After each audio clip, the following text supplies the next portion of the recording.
You're listening to Turi Writers' She Said What podcast. I'm Turi, along with Marcy Persky, who is in studio here with me again. In this installment, which city would you rather live in? One where you can win an AR-15 and stash cows in your bathroom, or the one with the really yummy cookies? Yeah, I think that the city mouse, country mouse thing works pretty well. I do too. And it's been storming up there all week, which I don't miss. So, yeah, halfway through. And Eve sent me a picture this morning. When it storms, that means it's spring. And instead of tulips and crocuses and all the pretty things that you have. Flies? Oh, no. Little cows, little mini cows. Oh, yeah. Baby jerky. What you and Frankie call baby jerkies are springing up all over. Well, we wouldn't have called them that, except for the fact that you found out that the actual owner of the parent cattle owns the jerky store. So it's you know where it's going. Well, I'm hiding them in the bathroom, all of them. All the 8 cattle? of the little baby cows. In the bathroom. In the bathroom. In the big bathroom. Which means some will be in the tub. Nice. Well, yeah, there's cupboard I can clear out. No, just fantastic. I can't wait. And when Frankie listens to this, excuse me, officer, but my wife was talking about putting cattle in the bathroom. Yeah, I don't understand how the whole idea of how all of the stock of your business can just be wandering 100 miles from where your business. I mean, imagine if you had any other kind of business. Like, imagine if you had a fabric store. It's the code of the Old West. Yeah, well, there you go. Yeah, we got about a dozen bolts of lace here. You come and pick it up, or we'll use it. Yeah. Odd way of doing business. There's a lot of Coconino County where there are just cows and no people. But I did get to watch you shop at a Trader Joe's. That was fun. That was fun. Bunch of stuff you can't get up there in the mountains. It's a bag full of sugar, basically. So that's going to be... And those little windmill cookies that my mom used to get for us when I was a kid. I talked you into those. The ones at Trader Joe's, about 90% butter, so... These were pretty much 90% sugar and almond, if I remember correctly. They were very sweet. And she would have 4 kids running around like maniacs. But yes, I will take them home and eat them among the baby cows and nostalgically remember Indiana, I think. I don't know. I can't. You don't know where you are anymore. You have no idea where you are anymore. No, I don't. But it's good. It's all good. I posted something on Facebook last night to get some help with a mental problem that I have. Which one? Thank you. Sorry. I was worried about telling you that we were having the new roof put on because I knew they would start banging at 7 in the morning. They descend with a crew of like 5 or 6 people, and the sound is unbelievable. It's like your whole house. Well, your whole house is being torn apart. It is. And then they pound it back together, and you're looking out. It looks like Armageddon. Pieces of asphalt are flying off your home, and they look like bats flying out your window. Tar paper, pieces of metal, things are just being flung. And at the end, they cleaned it up spectacularly.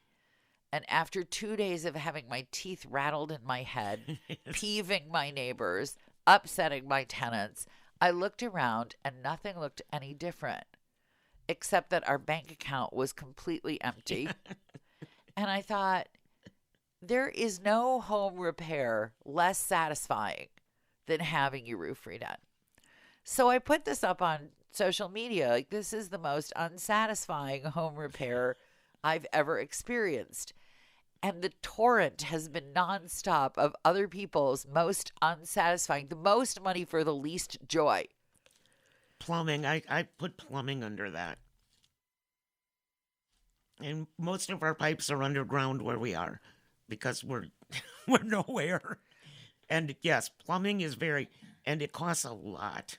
Plumbing was the winner so far. Yeah. But people have had to do stuff to their houses that I never anticipated you would have to do to your house. I'm finding out stuff that makes me feel like I want to run up and hug my roof. We have friends who they live in the Pacific Northwest, and apparently they had to replace all the wood on the outside of the house because the wood they had was rotting.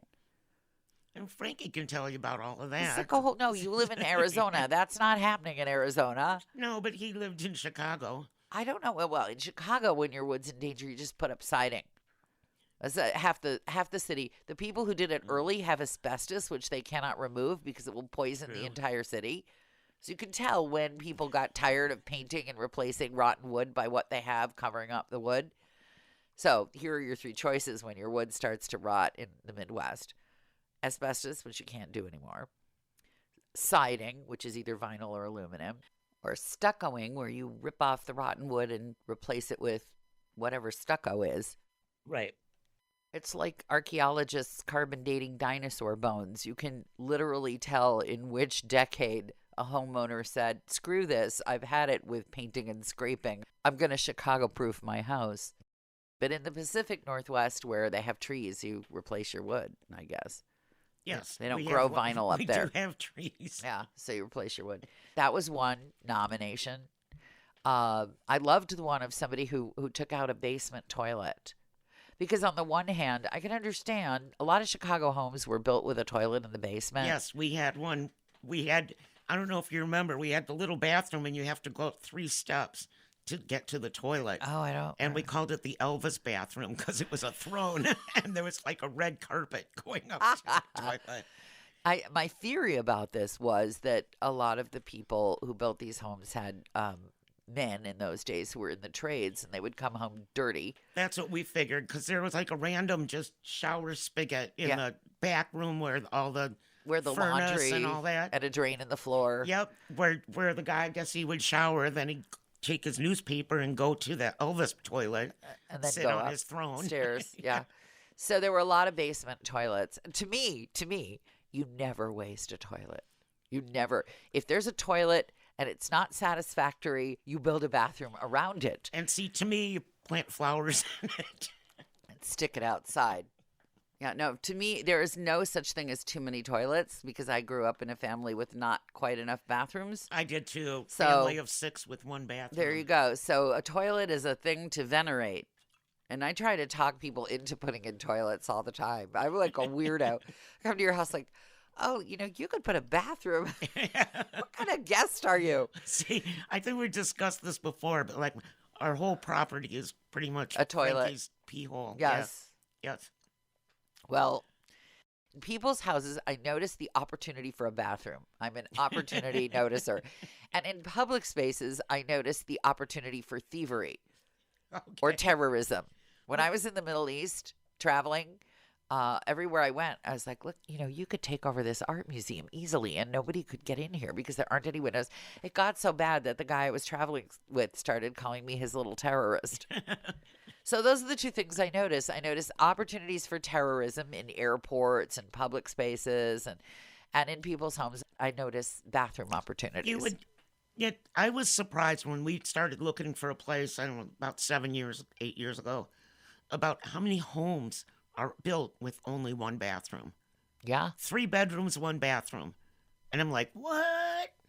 Because that was back. I'm talking about back in the '60s when Yeah. we had everybody lined up. At least after that, we had 1 big bathroom and, And a half powder bath. room. Yeah.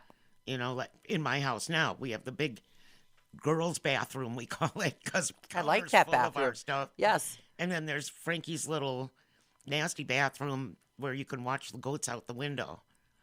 Whatever gets him out of your bathroom. I think many marriages could be saved By separate by bathrooms. separate bathrooms. The older I get, the crankier I get about the bathroom. It's weird. I never used to notice what was stuck to the side of the bathtub. I never noticed that before. Now with the kids, I got a son with long hair. Comes home, I'm like, I shower at the pool. All of this long hair, this is not mine. You take this out of, and I never cared before. Yeah, everybody in my house, I can tell by the hair color. Like if it's blue or purple, I yell at Eve. If it's brown and curly, I know it's Frankie. And it's never me. Never, of course, never. Never. My Yeah. hair stays in. And I become the toothpaste spatter police. and I've become the toilet seat lifter police. It's weird. It's like, don't I have anything else to do but police the bathrooms? But apparently I need to get another job because I spend an inordinate amount of time policing the bathroom. Be a bathroom police. I could go to the airport and get a job tomorrow. I will Get a volunteer badge. for the TSA, just providing that you let me police the bathroom for people with, liquids in their bags. And Well, yeah, the one I can do thing that I feel bad about, not often, but maybe like once or twice a year for a minute, yeah, is that, in the girls' bathroom, yes, there's a huge counter. yes, And it is just full of face stuff and hair stuff and, medicines, but it's all girl stuff. yeah. Frankie has one little tiny corner where you can fit a razor and a can of shaving cream. Yeah, we have that, and then I yell at the men for not cleaning up the shaving cream mess. He cleans it up and leaves it better than it was. That's nice. That shows you up too. Well, with Eve, it's the makeup. And I don't wear makeup. See, you're the bathroom police too. I am kind of now that you you've- think about it, Yes, it's terrible. It's terrible when you realize you think you're so easygoing. Like, I know that I am not easygoing, but you think you're I think easygoing. I am. Ha ha ha. Yeah. Well, I'm not easygoing about the kitchen. That's where they all make fun of me. I can't stand it if there's one little tiny piece of food in the metal thing that catches the water filter thing. Yeah, don't live in our house.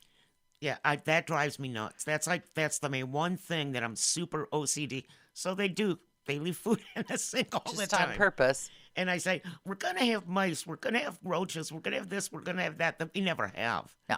But it's in my head. I will tell you that as a family where there's a compost bin outside, I would rather move to a condo than deal with that freaking compost bin one more time. I hate it. We now have weigh stations. This is the compost in the sink. This is the compost on the back porch. You deal with it after that. Well, I learned from your husband that there's two different kinds of rats, because I thought rats were rats. No. And he has rats that eat his kale out in the garden, Yeah. where we have the rats that actually steal Frankie's tools. Yes, you mentioned you have Yeah, rats that live in your engine block. Yes, they get up under the car and cause thousands of dollars worth of damage. And your spousal unit said, "Oh no, my rats just want kale." That's nice. You're doing comparison rat. My Healthy kid is a National Merit Scholarship. Well, my kid's a basketball star. This is great conversations you Yes, have. it is. It is. I guess Chicago has healthy rats that are obviously vegan, and we have rats that steal metal and tin. I And don't know what that makes them. I don't know. I don't know what they eat. But I was very interested in the rats that eat kale, and then I was afraid to go in your garden. Well, let's sit on the front porch then. Yeah, Yeah, that's a safe that's thing. why we've been hanging Safe out on the zone. front porch. It's a safe zone there on the front porch. They don't come up there. Yeah, That's the way to do it. It's very embarrassing when you have friends, eating out on the back porch and you hear a rustling and they're like, "Oh, the wind in the trees," and everybody in my house has been trained to say nothing. Just say and I just nothing. even though I know Say they nothing. exist. Yeah, we spend a lot of time drilling. It's the things you have to teach your kids when they live in the city, what gunshots sound like, and to say nothing when people are visiting your backyard. And a You know rat that there runs are rats, and you just say nothing. See, I knew they were there.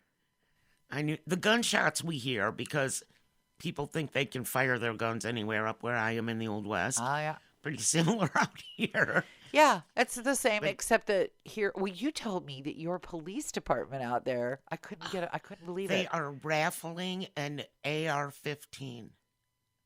My eyeballs popped out when I saw that. It's a police fire department Fundraiser? raffle. The first prize is the AR-15. The second one is some kind of Luger.